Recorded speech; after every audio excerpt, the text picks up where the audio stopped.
We'll be talking about trade. 营造公平、公正、非歧视的市场环境。 네, 방금 들으셨듯이 트럼프 대통령이 시진핑 국가주석과 신경전이 상당한데요. 지금 이 시각이죠. 조금 전 오전 11시 30분부터 시작을 됐는데 G20 정상회의에서 미중 정상회담이 열리고 있습니다. 이현정 위원님. 네. 무역 전쟁, 무역 갈등, 무역 마찰, 미중 간의 심상치 않은 상황에서 정상회담이 이루어지고 있습니다. 그렇습니다. 이번 G20 회의의 이제 백미격인 회담이라고 할 수가 있겠죠. 네. 사실 이번 회담의 가장 중요한 것은 이제 미국과 중국이 무역 협상에 성공하느냐 마느냐에 따라서 세계 경제가 상당히 이제 출렁거릴 수 있는 가능성이 있습니다. 네. 지난달 워싱턴 회의에서 사실 미중 같은 경우는 거의 합의를 했다가 사실 이제 그 합의 명문에 조항 어떤 법 개정, 즉 중국 내 법 개정을 명문화해야 된다는 미국 측 요구를 중국 측이 거부하면서 사실 협상이 이제 결렬이 됐습니다. 네. 당시 미국 측은 3천억 달러에 이르는 이제 추가 관세를 부담을 했고요. 또 중국도 600억 달러. 그러니까 추가 관세를 이제 부담을 했습니다. 만약 이번 협상이 깨질 경우에 미국은 추가적으로 더 무역 보복을 하겠다고 경고를 하고 있습니다. 네. 더군다나 지금 이번 회담의 가장 중요한 게 또 화해의 문제입니다. 지금 미국은 전방위적으로 화해에 대한 압박을 가중시키고 있지 않습니까? 네. 네. 만약 이번 협상에서 타결을 보지 못한다면 결국 우리한테도 직접적으로 영향을 미칠 가능성이 네. 있습니다. 지금 미국이 우리한테 화해에 대한 입장을 분명히 하라는 요구를 하고 있지 않습니까? 네. 그렇기 때문에 이번 회담의 성공 여부에 따라서 정말 세계 경제가 앞으로 어떻게 할 것인지 중요한 가늠자에 놓여 있습니다. 네, 여러 가지 전망들이 지금 나오고 있는데 어젯밤에 트럼프 대통령이 시진핑 주석과 비밀 회담을 했는데 의견이 많이 이 협상이 줄어들었다, 의견 차이를 줄였다 이런 얘기가 나오고 있습니다.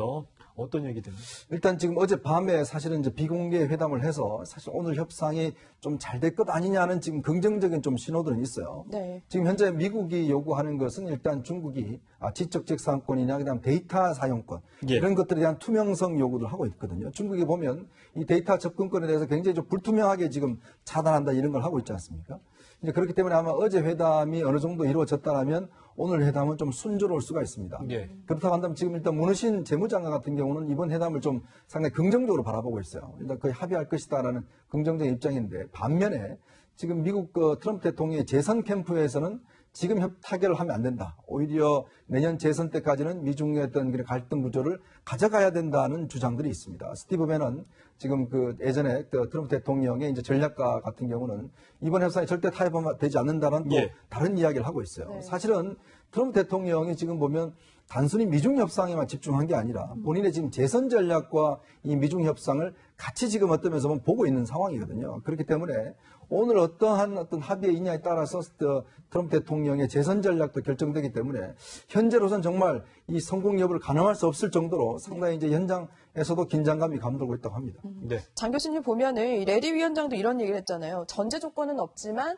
만일 제대로 되지 않는다면 추가 관세를 부과할 거다. 그만큼 지금 미중 정상회담에서는 추가 관세도 굉장히 중요한 큰 사안 중에 하나인데 네. 지금 한창 이런 얘기를 하고 있기는 하겠죠. 그렇죠. 그만큼 관세가 또 여러 나라에 영향을 끼치게 되는 거고. 지금 말씀하신 그 내용은 아마도 이제 오늘 이제 정상 간의 만남도 있고 그 전에 네. 아까 극적인 비밀리에 회동했을 때 이런 이야기도 있었고 그 이전에 나온 이야기거든요. 사실은 직접 만나기 이전에 어떤 분위기 싸움을 먼저 시작했다, 분위기 전쟁을 먼저 시작했다라는 의도로 해석이 되고 네. 미국이 추가 관세를 부과할 수 있다라는 것은 사실은 지금 이미 2천억 달러면 우리나라 돈은 231억 정도, 1조 정도거든요. 어마어마한 금액의 어떤 중국 상품에 대해서 이미 그 추가 관세를 부과한 상태예요. 이것만으로도 중국에는 상당히 압박이 되고 있는 상태인데 네. 추가 관세란 이야기는 추가로 3천억 정도, 다시 말하면 300조 원 이상의 어떤 추가 부분에 대해서도 추가 관세를 매길 수 있다. 거기에 대해서는 추가 10%냐 20%냐 얘기가 있습니다만 이게 이루어질 경우에 중국 경제에 미치는 타격은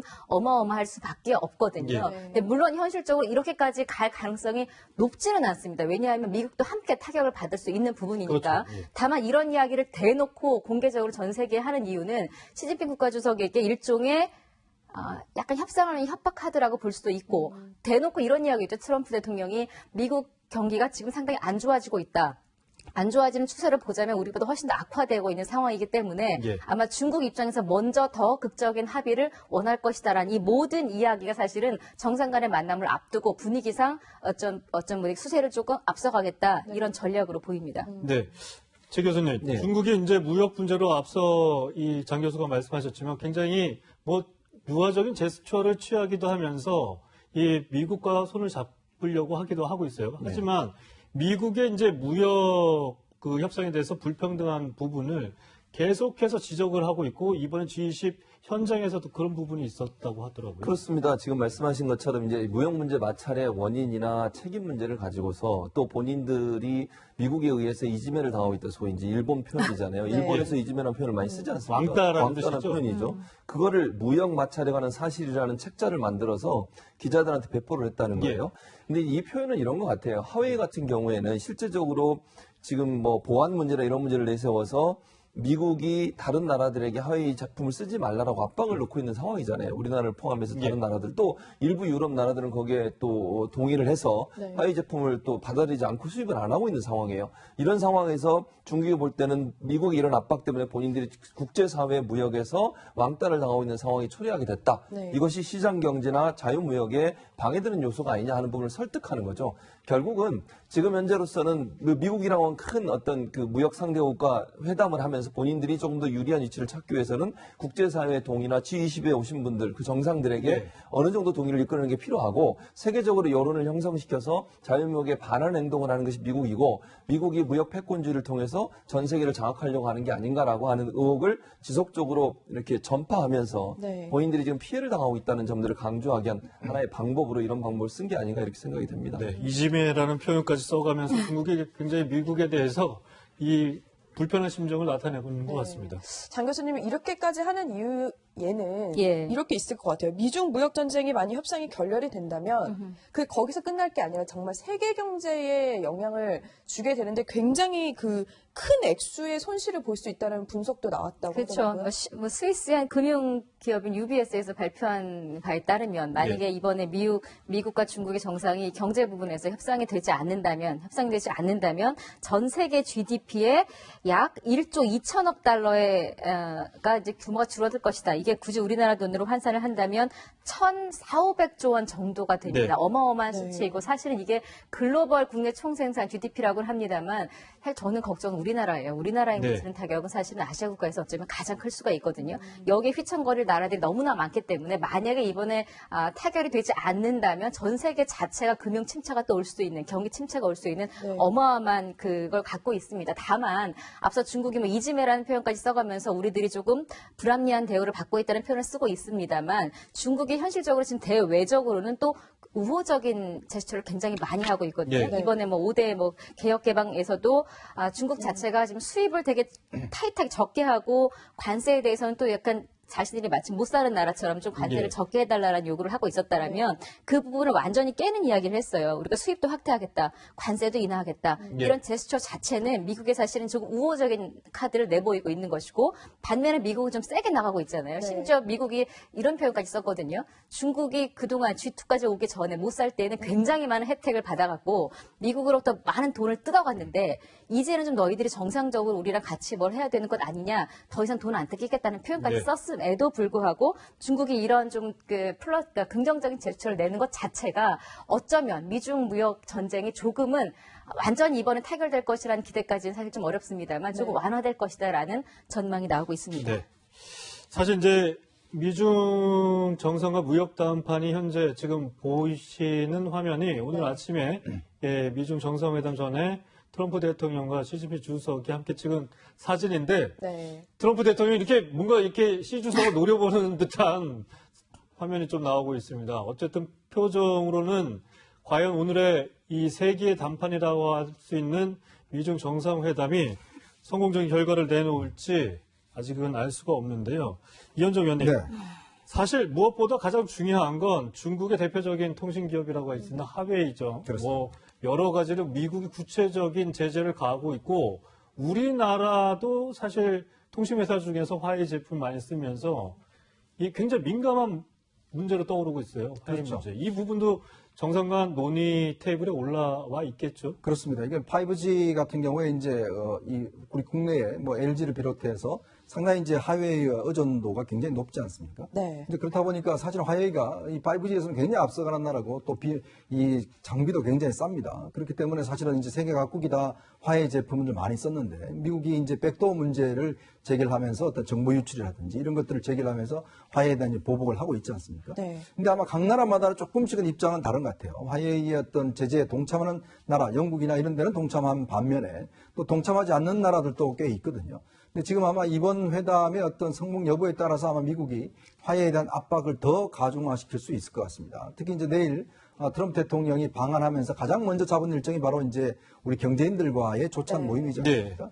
그러면 이 자리에서 과연 이 문제를 이야기할 것이냐 문제가 저는 상당히 중요한 것 같고 그리고 얼마 전에 주한미 대사 같은 경우도 이 화해 문제에 대해서 상당히 압박하는 발언을 했어요. 근데 우리 정부는 상당히 어떤 면에서 보면 조금 어떤 현재 이거 국가 차원에서 아직 할 일은 아니다라고 이제 조금 비껴서는 모습입니다.